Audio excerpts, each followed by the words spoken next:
মুসলমানদের প্রতি আহ্বান জানিয়ে বলতে চাই, আপনারা একা নন, আপনাদের পেছনে দেশের কোটি কোটি রেসালতি জনতা রয়েছে।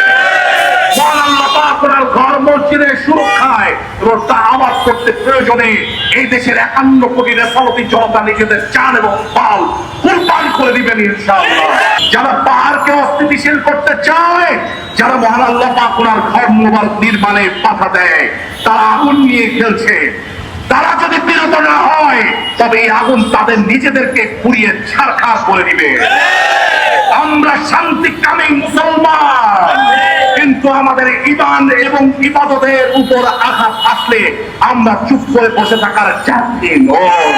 আমরা প্রশাসন ও রাষ্ট্রযন্ত্রের প্রতি আহ্বান জানাই, আলোচনায় মসজিদ নির্মাণে বাধা প্রদানকারী উগ্র উপজাতি সন্ত্রাসীদেরকে অবিলম্বে চিহ্নিত করে গ্রেফতার করুন। পাহাড়ে মুসলমানদের জানমাল ও দিনী উপাসনার দিনী মসজিদের নিরাপত্তাকে নিশ্চিত করুন। কোন উগ্র প্রতিপন্থী সন্ত্রাসীর হুমকিতে যেন আল্লাহ পাক ওনার ঘরের নির্মাণ কাজ বন্ধ না হয়, সেজন্য প্রশাসনকে কঠোর পদক্ষেপ নিতে হবে।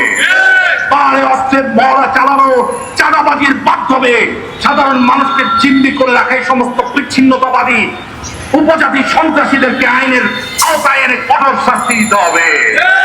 আমাদের মনে রাখতে হবে, পাহাড়ে নিরাপত্তা নিশ্চিত করতে আমাদের বীর সেনাবাহিনী এবং আইন শৃঙ্খলা রক্ষাকারী বাহিনী জীবন উৎসর্গ করেছেন। সেই পাহাড়ে কোন সন্ত্রাসী উপজাতি গোষ্ঠী নিজস্ব মন গড়া আইন চালাতে পারবে না।